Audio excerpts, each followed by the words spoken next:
Okay, so I am here today with Michael and Jen. We're here for April's agent enrichment.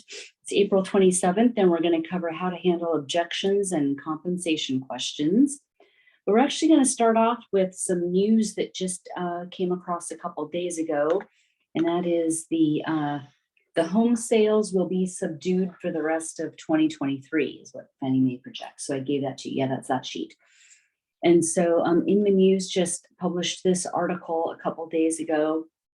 And although it was an article, I thought we would just cover the graphs because this is kind of Fannie Mae's latest update, right? And I'm trying to think if either one or both of you were here, but maybe not, because I know that last November and December, I think it was just before you joined, we had their projections for this year and into 2024, and as well as Matthew Gardner, who's, the local economist, and their projections are now changing. And so that's why I wanted to share this with you, because it's just, of course, these are just projections, like who knows, but I still think it's a good idea to know what they're expecting, right? Because then it lets us know what we should expect as agents, or for me as an office owner. So they're expecting national home prices declines to be peaking next year, whereas that was expected to actually happen this year, like this summer or this fall. They're now expecting, you can see on the graph, it's a little small there, but Q2 of 2024 is when they're expecting the bottom to be now, as far as prices.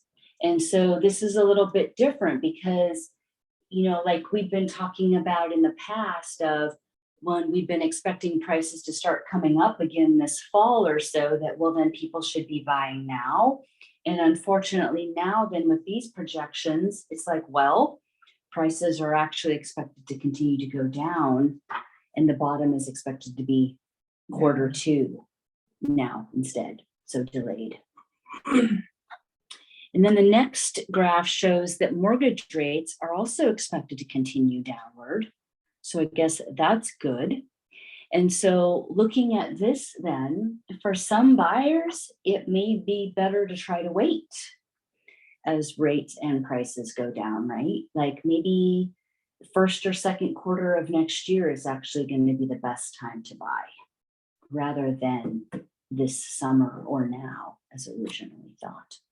And so believe me, I'm not happy to be sharing this news with you. Hopefully maybe that shows, right? I'm not all woohoo, I'm like, oh, but it's just good for us to know, because at the same time, we need to be advising our clients correctly, right? And so that's why I'm providing this to you, because previously we were saying, oh, now's the best time to buy. But now it's like, maybe we need to start adjusting that, because we wouldn't want to be telling our clients that, and then they're seeing this news or something elsewhere, and they'd be like, well, why is she telling me that? She's just trying to sell me a home now or later, So it's better that we have the true information and be sharing that. The third one is showing that home sales are seen to be rebounding next year. Again, that's been delayed. They were expecting home sales to start rebounding like Q3 or 4 of this year. So yeah, so this is kind of a bummer. I didn't really want to share, bad news, but I think it's better that at least we can set more realistic expectations now for ourselves and our sales, and also advise our clients better. I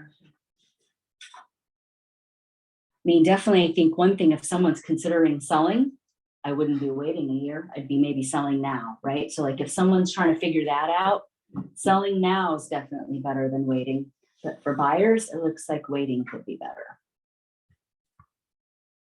So that's the latest from Fannie Mae. Now we'll kind of get back to our planned agenda, but I just wanted to at least share that information with you. And do you guys find that helpful?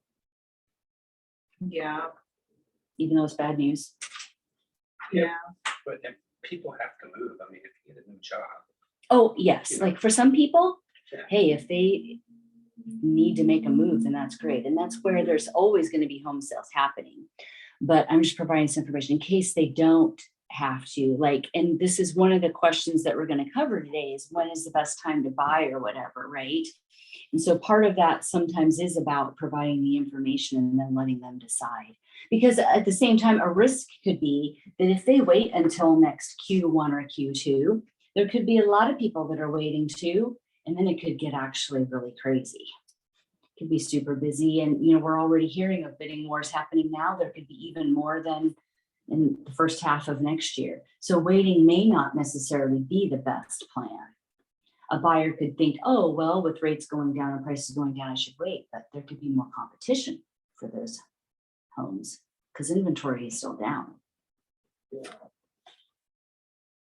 Okay, so 23 objections that you'll hear now and how to handle them. And it's because a lot of this has to do with the market, but then some of these are just good objections in working with buyers and sellers too. So this is a bit long-winded. I'll try to get through it quickly. You've got everything that I'm reading right there in the packet, and then I'll email it as a Word document too. So then that way, if you want to take some of these scripts and ideas of what to say, you can kind of make it into your own. But these are all real world things that I think you'll be able to benefit from. So this first story is by Kara. It was published earlier this month. Objections, objections, everyone has them. And in the real estate business, you can run, but you can't hide because they're part of working in this industry. The more adept you are with confronting and overcoming them with buyers, sellers, and other agents, the more confidence you will inspire, the more problems you can solve, the more transactions you will be able to close, as well as save from potentially going sideways. In 2023, the list of objections has increased due to the shifting market, higher interest rates, and economic uncertainty. So without further delay, let's tackle the top 23 objections you're likely to hear right now and how to handle them. So the first one, there is too much uncertainty right now with bank failures, the economy, and stock market volatility to consider buying or selling real estate. So then this is what you can say, how you can respond. While the news can seem unsettling, you have to remember that the media loves to lead with, if it bleeds, it leads, kind of headlines and clickbait. There were specific reasons that led to the failures of Silicon Valley and Signature banks, and those were tied to the tech industry and loosened banking regulations. This is not 2008 all over again. The end result of these bank failures were two positive things. The first being the Federal Reserve only raised rates by a quarter point and did not commit to more interest rate increases in the future, and will monitor the economy going forward. And number two, mortgage rates actually decreased as a result of what happened. This bodes well for buyers who will take advantage of lower rates and decide to buy, which we have been seeing, right? Rates have been coming down. There's more buyers out in the market. So another possible objection, interest rates are too high. I'm going to wait until they come down. You don't live in an interest rate, you live in a house. You know the saying about the road less traveled, do the opposite of what everyone else is doing. What are a lot of buyers doing right now? They're waiting for rates to come down to some arbitrary number in their mind that may or may not happen. We are not going to return to the pandemic interest rates that we got spoiled with over the last few years. The flip side of that is that while interest rates were low, buyers had to do all kinds of crazy things in addition to going way over asking price to get a home.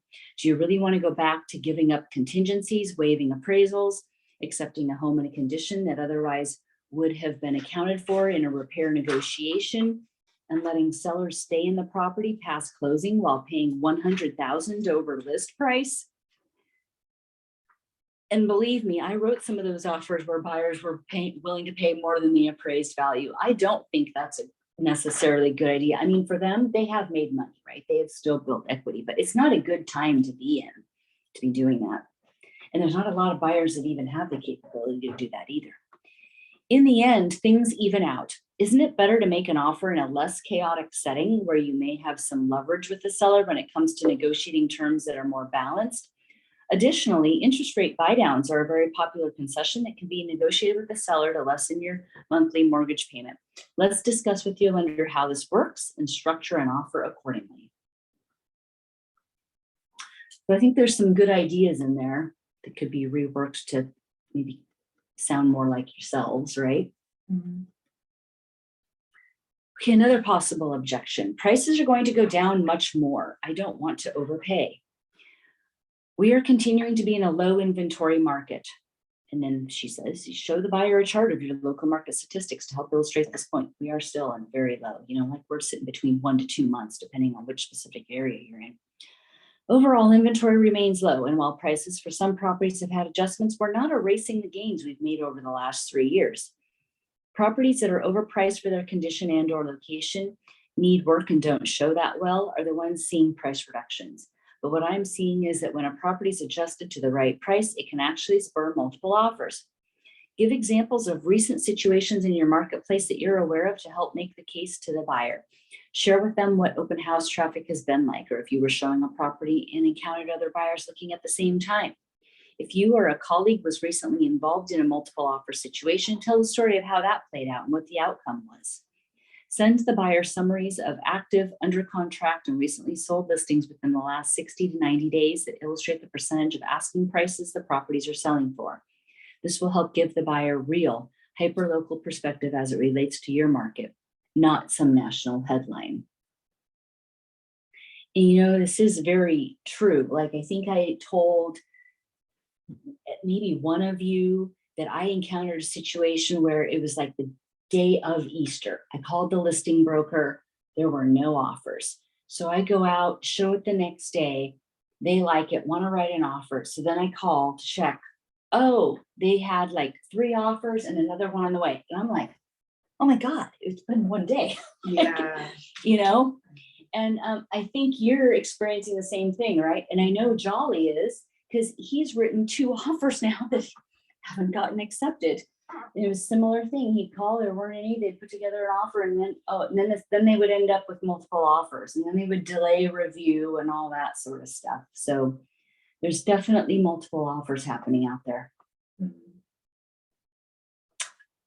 Okay, so another possible objection, I would sell, but where would I go? I only want to sell if I can find something to buy where I want to be. It's always good to have a plan, and my job as your agent is to help you come up with one. I live by the adage, information is priceless, knowledge is power. So let's plug into what you need to know in order to make this decision. Given the climate of low inventory, you have a very good chance of being able to command a strong sales price for your home. Let's walk through potential options to buy as well as rent if needed, from short-term rentals to longer-term options. There are some terms we may be able to negotiate with the buyer, such as making an offer contingent upon your finding a replacement property, or putting a lease back option in place for an agreed upon period of time to make the transition a bit easier. And just so you know, we don't really do either one of those here. So I think that this is something that she's bringing up that maybe they're doing in a different part of the US. I mean, of course, anything's always possible, right? So if you have a seller in this situation, probably better to talk to me and we can kind of go over some options. I want to sell, but don't want to go on the MLS. Don't want photos, open houses, or other marketing. Can't you just put the word out to agents and people you know? And I think this is a real good first response as well. Let's discuss why you feel that way, right? Because you need to find out, okay, what are their concerns about that? And then you can address them. While I understand the concerns about exposure and privacy, the reality is that properties have the best chance of selling when they've been able to garner the most exposure. The goal is to create a sense of urgency, because urgency leads to action. When a property is not publicly on the market, people may appear interested, but think they can take their time in deciding because the property is not out there for all to see.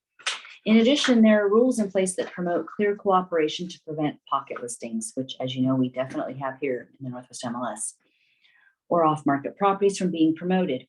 My ethics and integrity are very important to me. The process has become more complicated than it may seem from a consumer's point of view, and the basis for the clear cooperation policy is to ensure everyone, agents and consumers alike, have equal access to properties for sale. And I can tell you that's why the Northwest MLS has their rule in place, is it's to provide everyone equal access to properties. So it's more of like a fair housing issue, This in turn will benefit you by providing the most exposure possible to X number of agents in the realtor associations and beyond. So you could get that number if you wanted it.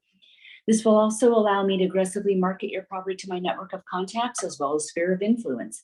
As a result, this will generate the best price and terms for you in a faster process.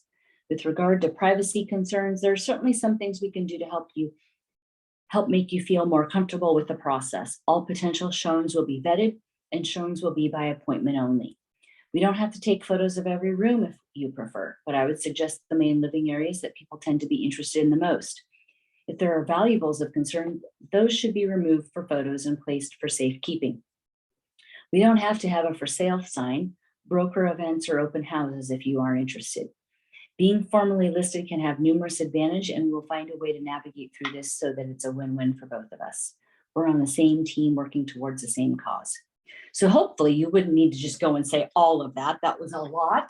But at the same time, I think she does a good job of kind of covering a lot of possible answers there. Probably just either one or two of those will be enough. The main thing is just exposure, that by getting on the MLS, you're going to have more exposure, which then tends to drive up prices. So then another possible one is I don't want a key box. Depending on the property, a key box may or may not be the best option, but if the immediate competition has them or your property does not, it may slow down the showing process and make it more difficult to see. And guess what? Agents and buyers don't like to spend time trying to see homes that aren't easily accessible. I was just saying true. Oh, okay. They are usually seeing several others and their time is limited. They aren't going to be able to rearrange their schedule to see your property when they have 5 or 6 others they are looking at in various neighborhoods. Let me show you how a key box works in real time and explain how we manage them. A showing appointment will always be requested and will need to be confirmed. Agents shouldn't just be showing up without an appointment. Notice shouldn't, because some will or some buyers could always knock. I've heard of that happening too. Further, I program the key box so I receive an email in real time as to who is accessing it and when. So there will always be a system of checks and balances. And again, I think usually I just explain that, when someone accesses the key box, I get an email so I know who's in and what time. And that alleviates a lot of concerns. Okay, so this would be like from a buyer saying, I only want to go through the listing agent for properties I'm interested in buying. So let me ask you why you want to do that. Is the idea that you think you will save money on the purchase by doing so? As a seller's agent, they are hired by the seller to represent their interests and obtain the highest price and best terms. The buyer may feel entitled to a discount on the property as well as other potential concessions. The bottom line is one party may come away from the transaction feeling like they got the short end of the stick. Both buyer and seller may pressure the listing agent to cut corners in various ways because they think they're making a tremendous amount of money. In reality, when all is sliced and diced, it is not the sum that you think it is when you consider their time, effort, legwork, and money spent on the listing process. Many listing agents don't feel comfortable taking this on as they're doing double the work for a reduced fee, when in fact there should be no reduction in the commission at all unless the listing agent has negotiated something with the seller about this. And that is definitely true with our new listing agreements.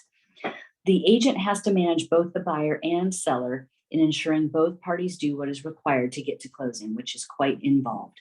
An agent never knows how a transaction is going to go until they're in it. There are always unanticipated problems and gotchas at every turn, and we never really know how the buyer and seller will be to work with until we are in the middle of it. And so again, I think this is a long-winded answer, but I think it covers a lot of the different aspects. And so if you just cover 1 or 2 of those, it should help.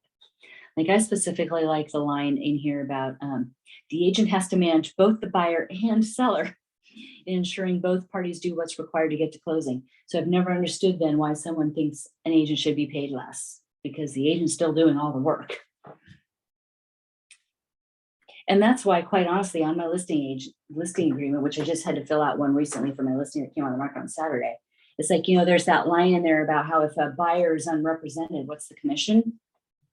To me, it's simple. You add the listing office commission and the buyer brokerage commission, which mine was 2.5 and 2.5, so it's 5. It's going to be 5. If the buyer comes to me unrepresented, it's 5.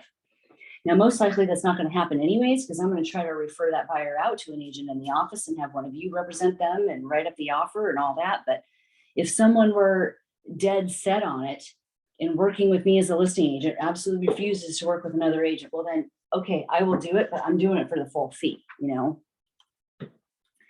And I've just explained it to sellers that way too, that although I'm not representing the buyer, I'm gonna be doing all the work on behalf of the buyer. So it's the same amount of work. Usually like, oh yeah, that makes sense. I think a lot of this is just explaining the process and how we work so that buyers and sellers understand. Because if we don't explain it to them, they don't really know. Right. Okay, so these are some potential sellers. We're going to sell our house ourselves. Besides, we've had lots of luck with that in the past, and online websites tell us all we need to know. We've always had homes that people want. Okay, thankfully, I don't hear this that often. Right. That's great. You've had success in the FISBO space in the past. Markets change, dynamics change, and situations change. The real estate transaction has gotten more complex and is more nuanced than ever. Do you really want to handle the single largest transaction you've likely ever made yourself? Would you try your own case in court or perform surgery on yourself? This is what this is akin to doing. And again, this is a little extreme. I don't know how to say all that. Do you know how to navigate the offer package? Show them all the forms along with all the potential addendums to ensure that your interests are protected accordingly. The biggest liability with a buyer or seller trying to handle a real estate transaction on their own is they don't know what they don't know. And what they don't know can actually cost them more money versus saving them money. And I think that's probably one of the best lines for this one. But then some other good questions. How will you vet those interested in seeing your home? Do you know the difference between a serious buyer and one who's simply curious with no time frame? It can be quite awkward trying to have those conversations as an owner. How will you follow up with those buyers? Will you allow agents to bring buyers? How do you plan to handle negotiating an offer and managing the transaction to ensure the buyer moves through contingencies in a timely manner? What if there are repair issues, financing issues, appraisal issues? Selling a home is 99% problem solving more than anything else. And that's why you want to hire an agent to be your problem solver in chief.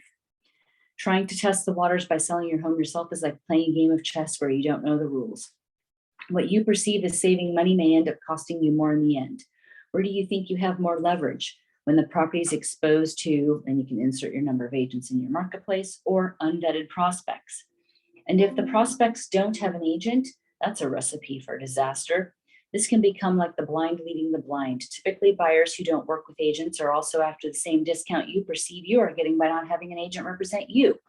In the end, there's no one to defend your asking prices. You end up giving up much more than you needed had you worked with an agent in the first place. So again, that's very long-winded. I think maybe if you use just a couple of those, that'll work, but at least this gives you all of, I think, all of the options to cover with them. So it'd be like throw out one, see if that works, try another one. Okay, the question of, will you reduce your commission or share part of it with me if I use you to buy a home or to buy and sell? Let me ask you something. May I ask what you do for work? How are you compensated? Are you paid a salary? If so, how often? Am I entitled to know how much you make? What would you tell me if I asked you that question? And if you did tell me the number, what if I asked you to share X% of your paycheck with me for doing your job? How would you react to that? Again, I don't think you would need to ask them all of those questions, probably just one or two. I do not have permission to reduce or share commissions because commissions are payable to my broker, not me, and they decide how much money they will pay me from the gross amount. They have to take some of the commission to keep the lights on at the office and cover their operating expenses for support, marketing, insurance, and compliance. Out of the portion I get, I have to set aside money to pay for taxes, Social Security, and for retirement contributions. So unlike the payroll vendor your employer uses, I have to do my own withholding. After those amounts have been set aside, I'm left with what I can use to live on and support myself, my family, and of course my job, which is entirely commission-based. If something doesn't go to closing, I don't get paid. No time, effort, or money expended by me on the front end is earned until something closes. I think that's kind of a big key in this one. In addition, you're asking me to commit to a reduction in compensation, which I haven't received, nor do I know what it will be. The co-op commissions on properties can vary. So even if I could find a way to share compensation with you, there's no way I can commit to giving up my broker's cut as well as my paycheck when I don't know what the amount will be.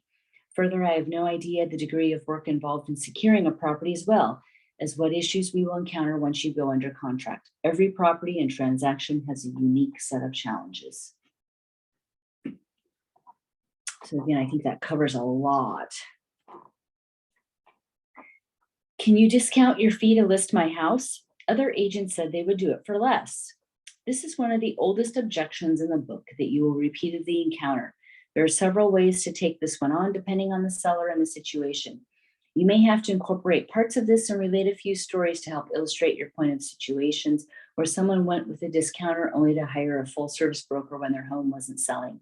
being marketed properly, nor managed in a details and hands-on manner. With all due respect, let me explain to you how the compensation works on both the listing and selling sides. The commission is simply the compensation or paycheck, if you will, that the brokerage participating in the transaction will earn once a property sells and goes to closing. If it doesn't close, I don't get paid, nor does the other agent that brought the buyer. I could work tirelessly for you for months, and we could go through several offers before finding a buyer that sticks. This is especially the case in today's market, where buyers may be feeling uncertain about the economy and their personal situation. While they know they need to buy a property for a variety of reasons, things can happen that can lead them to cancel or get cold feet, and there's a bit of that going around right now. Trying to get a deal to stick is much more difficult today than it was a few years ago. And I definitely think that's true, for sure. I mean, right, Jen? Don't you feel like it's harder to keep deals together this year than last year? Yeah, I feel like buyers are way more skittish. Mm-hmm. And then I think also just the amount of marketing they have behind like down payment assistance. Like people are thinking that everything is covered by down payment assistance and that they won't have to come up with earnest or Oh, inspection. mm-hmm. I've had that happen to me twice. Well, yeah, and many of them don't understand that the closing costs are coming from the seller. Like, and that's where I think it depends on the loan officer, because good loan officers will explain all of the details and how it works, but some don't. And so then it is left up to us to say, okay, well, the closing costs aren't coming from the air. We've got to account for it in the price because the seller's going to pay it for you. All that sort of stuff. Yeah. Let's see. So let's look at how the commission is handled in a real estate transaction. On the listing side, I charge X amount, and this is to cover my time, marketing expenses, travel to and from the property for prep and sale activities, the photo and video shoot, open houses, private showrooms, and any other events I need to be present for, which could include inspections, the appraisal, meeting contractors, coordinating repairs, and the final walkthrough or pre-final walkthrough. That's a long list of things that you could put on a flyer, right, for what you do. On the buyer side, you can choose what you want to offer. In reviewing listings that are considered your immediate competition, we see sellers offering agents who bring the buyer X, Y, and Z amounts. So while the amount of compensation you would like to offer is your own decision, my professional insight is for you to offer X amount in order to be competitive with other properties in your price range. And my script is almost exactly like that one, that I make a recommendation to them based on the comps that I pulled for their CMA. So another possible objection, I would love to work with you, but I have to work with my aunt, uncle, best friend, 10th cousin, etc.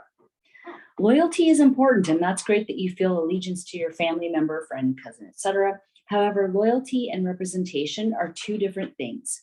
Your loyalty may end up compromising your ability to successfully buy or sell. Despite the market shift, it is still an extremely competitive landscape due to low inventory and multiple offers. Is your relative or friend local to the area you're looking? Are they in the know in the areas you're looking? Are you kept up to date with any off-market properties anyone in their office may have access to? Are they actively out there each week networking with other agents and previewing the inventory for you? The reason I ask this is these are things an agent representing you with extraordinary effort should be doing. Passively setting you up on an automatic MLS feed is not active representation. There's a difference between using an agent and allowing one to represent you. And in this market, representation matters. So as not to discount their connection or involvement with real estate, I would be glad to pay them a referral fee of X amount so they still get something. And the upside is they don't have to do any of the work. And that is a good way to resolve that.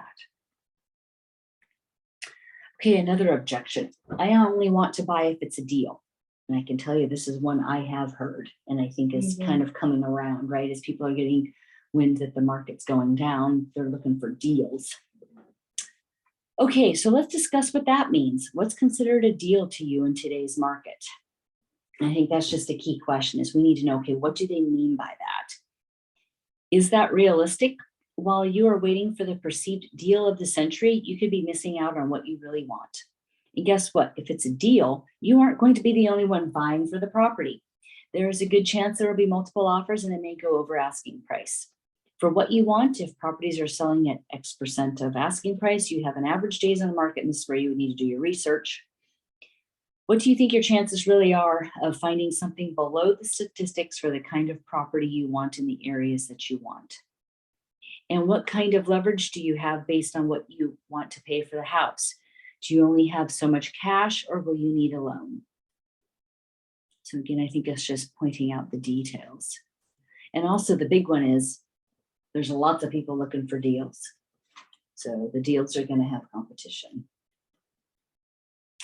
If I don't sell by X time or get the price I want to take the property off the market and will wait. Ultimatums do not magically make things happen on your timeline. We have largely shifted away from an instant offer climate unless the home is truly turnkey and well priced. Buyers are taking longer to make decisions, and many buyers currently in the market have been looking for quite some time. Numerous buyers have lost out in multiple offer situations over the last couple of years or have been overly picky. There are some buyers who are simply looking for what does not exist. That being said, it's still a great time to sell your home to take advantage of low inventory. There are no guarantees about what the future will bring, except your property will be that much more dated versus what it will be competing with a few years down the road. If the home will need any repairs, upgrades, or improvements, those are things you will have to budget for, and some things may not be able to be deferred, such as replacing the roof, HVAC, water heater, repiping. No one knows what the future holds, and things are always changing. We can't predict the market, the economy, or interest rates. You never know what specifics may affect the market at the time you want to try to sell again.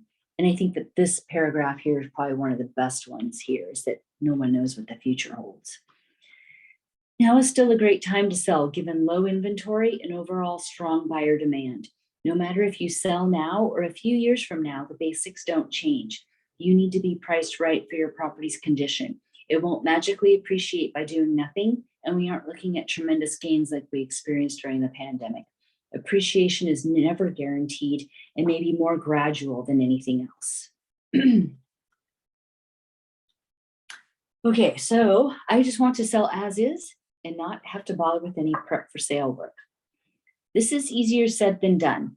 Unless you're willing to price your home at a fire sale price, it can be very difficult in today's market to get buyers excited about a property that hasn't been properly prepared for sale. While you don't have to necessarily remodel it, there are several things you can do that are relatively easy and inexpensive. Cleaning, pressure washing, organizing, decluttering, trimming trees and bushes, freshening up landscaping, and changing out light bulbs to a brighter wattage can make a huge difference. I think it's good because they give you just some options. I only want to sell if I can get X number. This has long been a popular seller objection. Some of the most stubborn or firm sellers love to use this as an ultimatum of sorts, essentially having the agent work against themselves, especially if the listing is overpriced. In the pandemic market we've had over the last 3 years, agents could overprice and stretch beyond reality, and sellers were getting those prices. Now it's a different story. It's important to explain that when a market adjusts and is normalizing as we are now, coupled with higher interest rates, pricing can no longer be aspirational unless the property is something that is highly unique, bespoke, and in the ultra luxury space where the price matters less versus what the property offers for a potential buyer. Outline the strengths and potential barriers to reaching the price the seller wants and explain why. If the home is on the more dated side, tell them that in order to command top dollar, you would need to have X, Y, and Z done, and provide an estimate of the cost of the type of renovation needed to take things up to buyer expectations in this price range.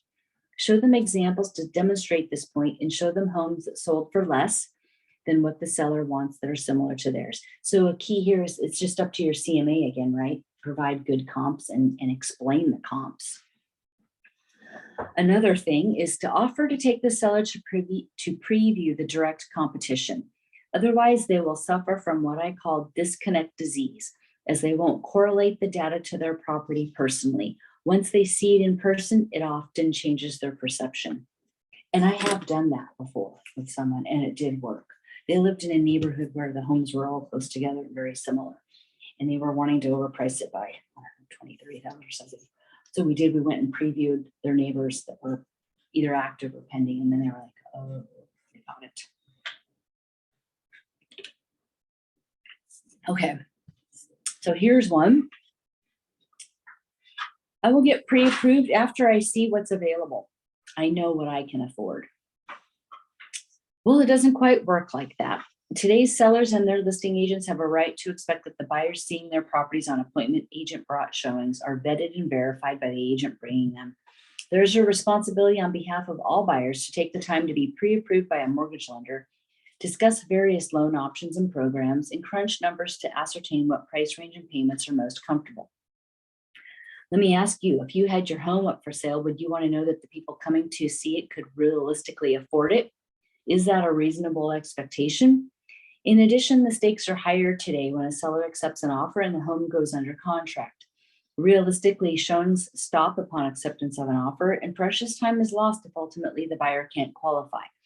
So while it's a good thing a seller negotiates to accept an offer, it's actually also a risk at the same time if the buyer's finances aren't buttoned up. There can be financial gotchas looming that only are revealed when a buyer is trying to get pre-approved or get approved for financing, or the buyer does something like making a major purchase while under contract, which can jeopardize their ability to qualify. There may be a credit card balance that has to be paid down or paid off, and the buyer is surprised to find that out. My point is, buying a home takes some financial planning along with the use of a mortgage professional, so it's helping you not to waste time by understanding what's involved. So again, I think that was long-winded, but covers a lot if you ever run into someone that's not wanting to get pre-approved first. I don't get those people. Yeah, I don't either. But again, I think sometimes it's just explaining some of these. Like, hopefully you wouldn't have to explain all of this, right? We start out with a couple and then it would make sense.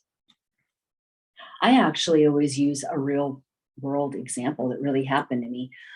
One of my very best friends was considering buying a house for her friend's daughter to live in. So she was buying an investment property.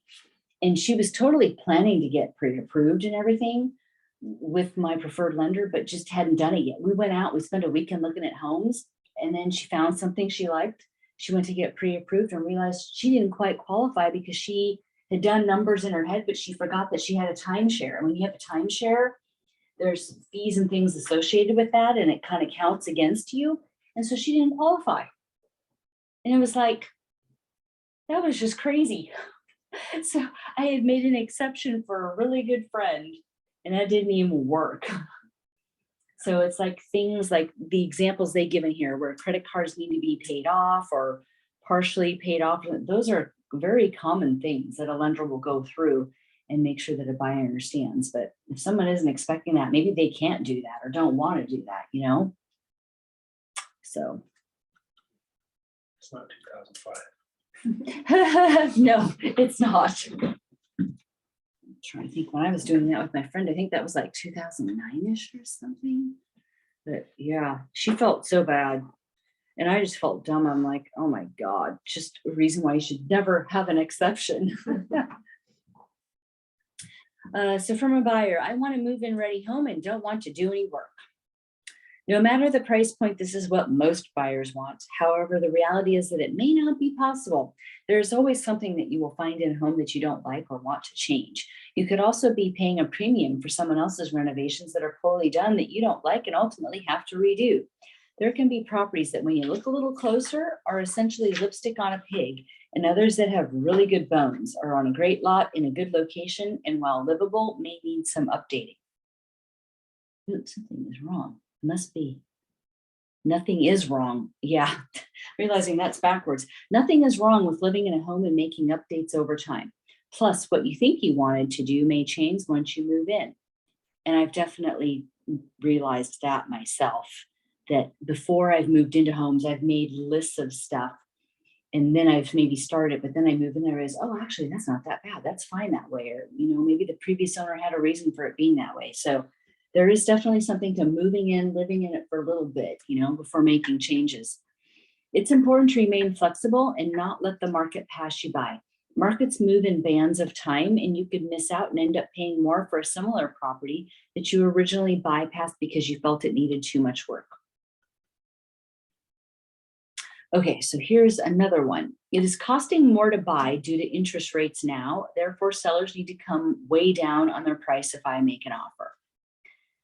I can understand the additional costs associated with the mortgage payment now. However, sellers are pricing their homes in accordance with recent active under contract and sold comps in a neighborhood.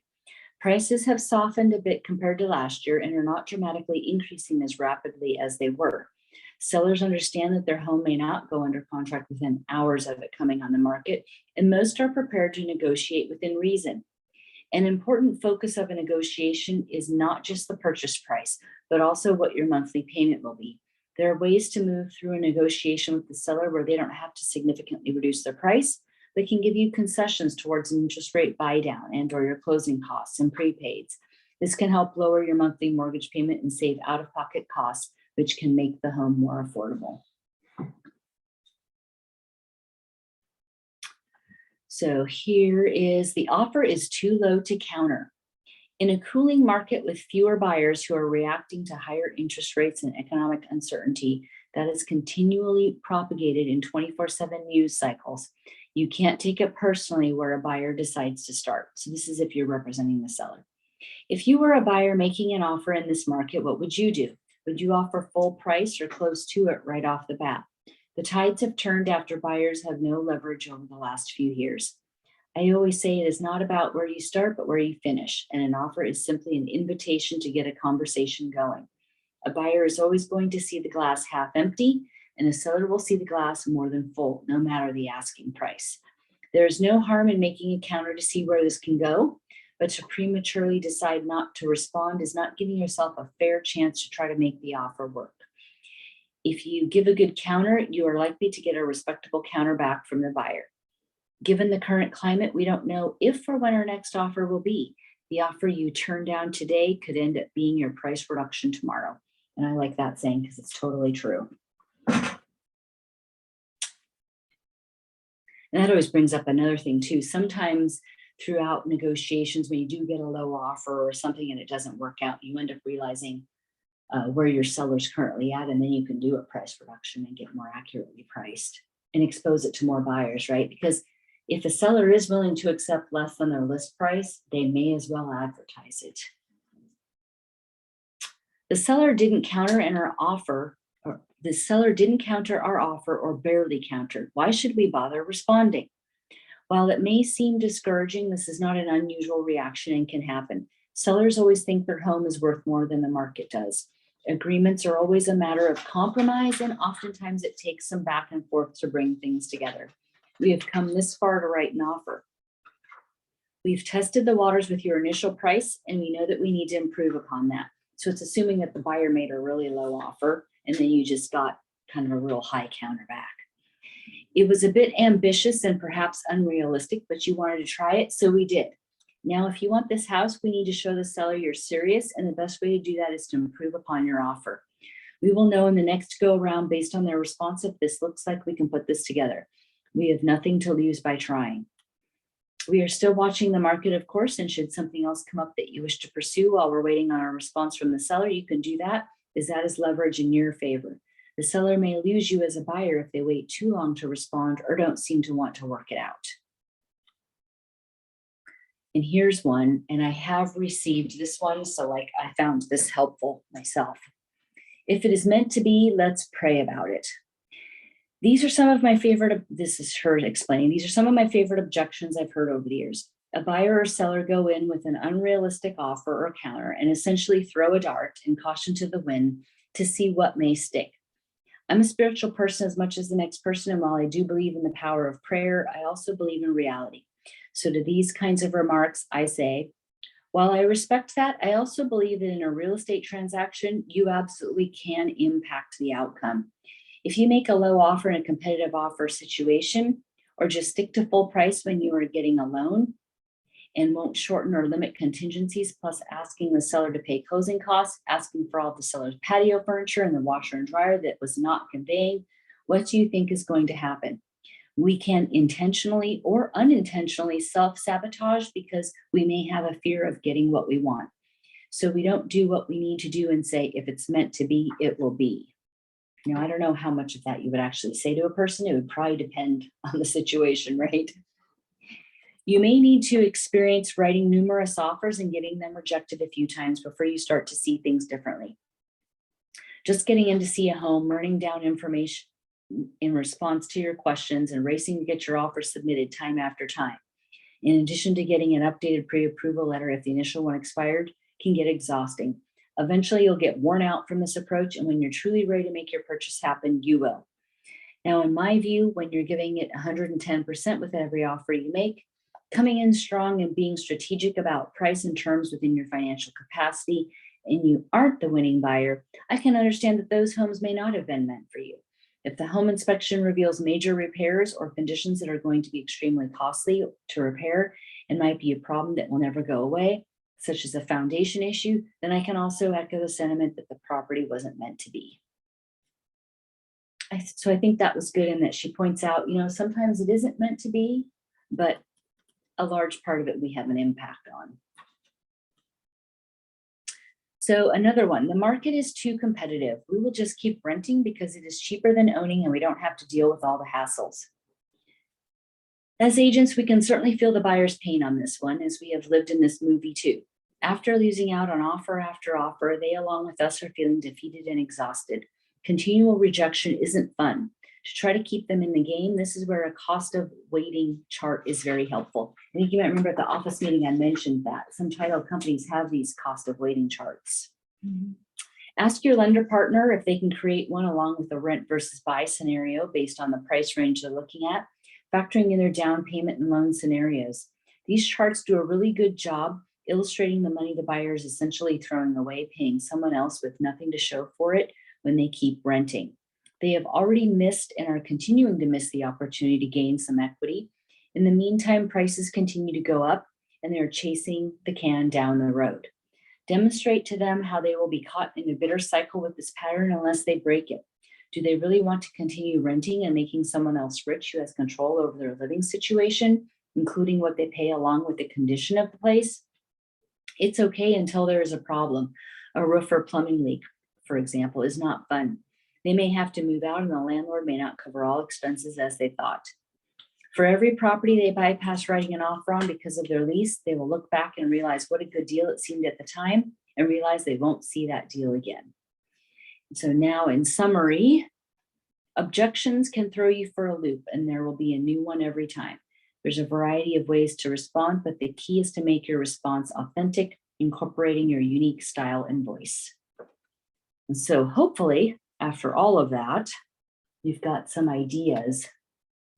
You could maybe go back and spend some time to customize these to fit yourself and your personality, right? Mm-hmm. But I like what she covered. Yeah, it's a lot. Yeah, very long. Like, I feel like I'm going to lose my voice, actually. But hopefully those were helpful. I know for myself, when I would get ready to go in and talk to a seller, like and review the marketing plan, CMA and stuff, I used to have a list of the common seller objections and my planned responses, and I would review that out in my car before going in, so it was all fresh in my mind, So that's why I'm helping to provide these, is to help you come up with your own ways to handle the objections out there and hopefully then close more business, get more listings, close more sales. Okay, so we'll finish up with this commission compression, 4 steps to ease the pain. So this was a more recent article. One of Warren Buffett's most famous quotes, which is also credited to Benjamin Graham, is price is what you pay, value is what you get. It has been a guiding principle for Buffett, one of the greatest investors of all time and one of the wealthiest men on the planet. The principle is also important when working with clients. In most cases, they're willing to pay commensurate compensation if they believe they are receiving appropriate value. This translates to the commission a seller is willing to pay and whether a buyer might insist on a rebate from your commission. So what's the difference between price and value? At its most basic, the price is the amount the market is willing to pay for your services, while the value is determined by how effective you were in securing the best possible financial outcome for your client. In most parts of the country, price is set by local practices, whereas value can be completely arbitrary based on the level of services provided, the skill of the agent involved, and the state of the current market. It is important, therefore, to be able to demonstrate the value you would be providing for your potential client. The more the perceived value, the better. There is an important caveat here, however. The value provided needs to resonate with the client's perceived needs, not the agent's. This means that a significant part of the first meeting with any potential client is dedicated to discovering what value looks like for them. Instead of popping open a canned listing presentation and downloading information, the first part of the meeting should be dedicated to asking questions and listening. And I think that that's the whole key, right? Because different buyers and sellers have different needs.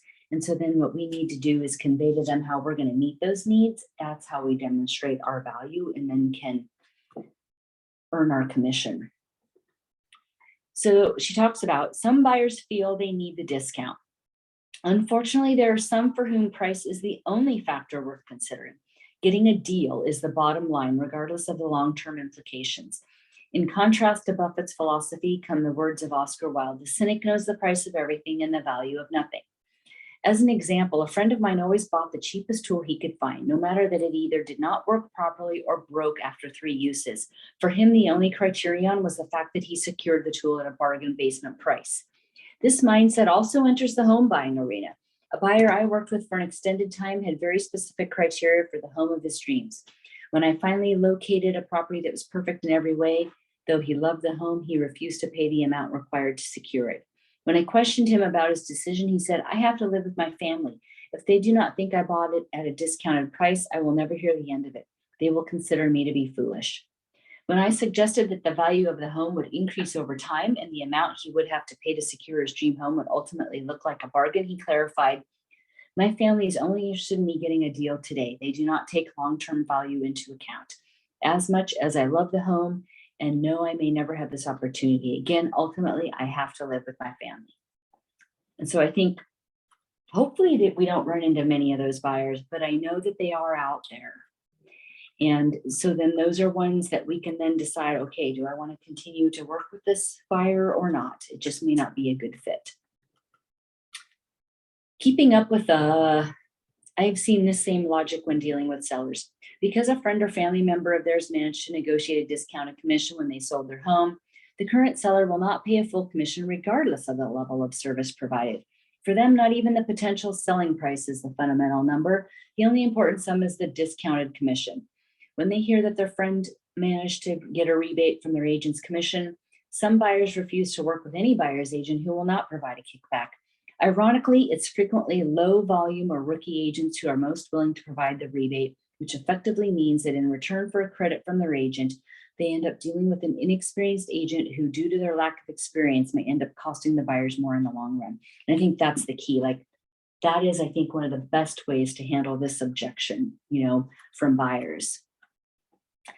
She gives an example, which is good. "I'll never forget a transaction in which buyers purchased one of our listings using an agent from a discount brokerage that featured a 1% rebate. Instead of calling, discussing the seller's expectations, and asking how many offers we received, their agent simply wrote an offer and sent it in. It was a competitive market, and so they wrote the offer at $300,000 over asking. As it happened, theirs was the only offer. The agent's lack of experience and due diligence needlessly cost the buyers, after their rebate of approximately $19,000, over $250,000. Just stop a moment and let that sink in. Now, obviously, this probably doesn't happen too often, 300,000, but I've definitely seen 10, 20, 30,000, just because agents don't call to find out the current status and how many offers there are. For others, value is more important than price. For this group, the initial price tag is not the qualifier, it's the anticipation of a projected outcome. Instead of seeing a real estate commission as a penalty, they see it as an investment. They're willing to pay more upfront in anticipation that their investment will reap long-term rewards.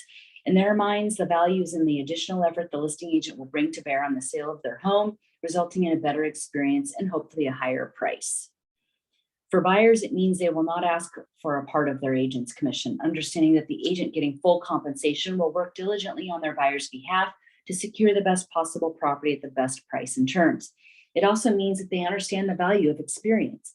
They know that when the inevitable issues arise in escrow, the agents with the best track record and years of experience are the ones most likely to successfully navigate the quagmire. As already mentioned, when it comes to compensating real estate agents, the price is what the client ends up paying for the service provided. In most cases, the price is the commission we charge for servicing a listing or receive for working with a buyer. Value, on the other hand, is more difficult to measure. Perceived value changes from client to client and is often based as much on personality as the actual services provided. This is made even more difficult to interpret since any given number of realtors in any market provide almost identical levels of service. So much so, in fact, that many buyers and sellers no longer look at realtors as service providers. We are viewed instead as a commodity. And like other commodities, most consumers will look to get the lowest price possible. And so that needs to be our goal in meeting with prospective buyers and sellers, especially sellers, is to not allow ourselves to be a commodity, right? I am not a commodity. Right, yes, yep. That's a good affirmation. So now she's going to go into 4 key factors in differentiating between price and value. So number 1 is determine your own bias. First, determine what type of agent you are. Are you willing to discount your price to attract clients, or are you more focused on providing exceptional value? Does price drive your initial client appointments, or does value? And I would say try to make it value. Many agents, while insisting they are full service agents, will frequently fold under pressure from potential clients and discount their services in some way to land the relationship. While seeing themselves as full service, full commission agents, they frequently fall into the role of discount agents. On the other hand, there are some who bill themselves as discount agents from the outset. Typically, they offer fewer services than those billing themselves as full service agents. Occasionally, however, we encounter discounters that advertise full price at a substantial discount. With the level of service expected in our market, and hers is the San Francisco Bay Area, that is simply not possible or sustainable over time in all types of markets. Although it might be possible for discount agents to score spectacular results for the clients in a hot market, history shows us that when the market heads south, sales are harder to achieve and actual skills are required. Discounters seem to vanish into the ether, which is what I'm hoping, right? Number 2 is set the stage. Many agents I know show up for a listing presentation and do 3 key things. Tour the home, spend time talking through the presentation, and then try to close. If you do initial buyer presentations, they can look very similar. If a prospective client is interviewing 3 agents and they all have the same approach and offer comparable services, the agent who wins is typically the one whose personality resonates the most with the seller or who offers identical services at the lowest price. If discounting your fee or providing rebates is your modus operandum, then the conversation will always boil down to how much of your commission you're willing to leave on the table and what types of services you will provide for that discounted rate. If, however, your approach is to provide a maximum value and receive a full commission, then you need to take an entirely different approach. You need to provide an experience that separates you from the rest of the pack. Rather than focusing on the house, your service stack, or your commission, priority number 1 is to focus on the clients. Pull out a pad of paper and say, I appreciate the opportunity to meet you today. Before we dive into the services we provide, it's important to me that I learn about you, your needs, your goals, your dreams, and any major questions you might have. If it's okay with you, I'd like to take notes.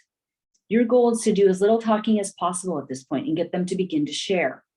Whereas most agents will be talking about themselves at this point, their accomplishments, awards, services, and so on, your goal is to do the opposite and talk about yourself as little as possible. Instead of trying to notch up another sale, you're looking to build a relationship. As Chris Schwartz, co-founder of Place, has stated, when you focus on yourself, you're a salesperson. When you focus on them, you're a consultant. People naturally resist salespersons, but they welcome consultants. Amanda Diebert explained in her recent article, asking someone to share their experiences, their insight, or their passions with you causes a connection and often a fondness that is a powerful foundation for lasting relationships. It has been surprising and lovely the way that people feel close to me just from the questions I've asked. It has led to real friendships and even jobs. Open-ended questions are the key. If they're selling, your questions would include the following. What are your goals? Why are you selling? Why did you buy this house in the first place? What upgrades have you made? What are your favorite features of your home? What are some of the favorite memories you generated in this home, your neighborhood? Why are you selling now? Where will you be moving to and why? What do you hope your new location will provide? If buying, questions would include, what are your goals? Why are you wanting to buy now? What does your dream home look like? What types of memories are you hoping to create in your new home? You notice memories is definitely in both of them, because memories is where they'll be sharing personal things with you, and that's how you can bond. To get our buyers thinking creatively, we provide a buyer info sheet that they are required to fill out prior to our first meeting. And there's 2 samples on Dropbox for you in the buyer's folder. It's designed to capture critical information that helps us best serve them, and much of our discussion when we meet in our buyer consultation is centered around their answers. In most cases, you will get a good idea of their priorities during this initial segment, and will be able to provide clarification as needed further in the interview. In some cases, all that will be needed is affirmation that the services you provide will cover all their stated goals and concerns. Number 3 is present your value. Once rapport has been established with sellers, you can then go through the value you provide. In some cases, if there's a strong sense of rapport, you may only need to say, if I can assure you that all of your stated goals and concerns will be completely covered by our services, are you willing to sign the listing agreement today? You can also use the same script with buyers to have them sign your buyer broker agreement. If they want to see more, then you can unpack your presentation and answer any additional questions as they arise. If they insist on calling you back after interviewing other agents or after discussion amongst themselves, always ask, is there anything that another agent may have presented that seems to be missing from the services we provide? If they say no, you can always ask, based on this, is there anything that would keep you from signing with us today? Number 4 is to provide options. Even when rapport is established, some sellers will still want the ability to dictate the level of commission they are willing to pay. To provide an answer to this situation, one of the tools we have in our arsenal is a listing commission menu. So remember, this is her just providing an option. We don't necessarily have them here. This delineates the range of services we provide at varying levels of compensation. If we determine during our appointment that price is going to be the deciding factor, we will then and only then pull out the commission menu and go through the options. For buyers, our team policy is to not provide commission rates. If they insist that the only way they will work with us is for us to give them a part of our commission, we will then refer them to a local agent who provides rebates and collect a referral fee. The overall objective is to first establish rapport so they want to work with you, then demonstrate that the value you provide is worth the commission you charge. Failure to build a meaningful connection at the start will mean that in most cases, you will end up competing on price alone and far too often lose the opportunity. So I guess going back to the listing commission menu, we don't necessarily have that, but in your head, if like during your first meeting with the seller, you can tell that they just may be basing their decision on price, then you could come prepared to your second meeting where you're going to go over your marketing plan, your CMA and commissions and everything, right? You could then decide what you're willing to do for which rate, right? Maybe you're not going to hire a professional photographer, videographer and stuff, or do flyers and that sort of stuff. You could decrease your amount of services for a lower rate. Any other questions or comments? Okay, so we'll go ahead and end the recording.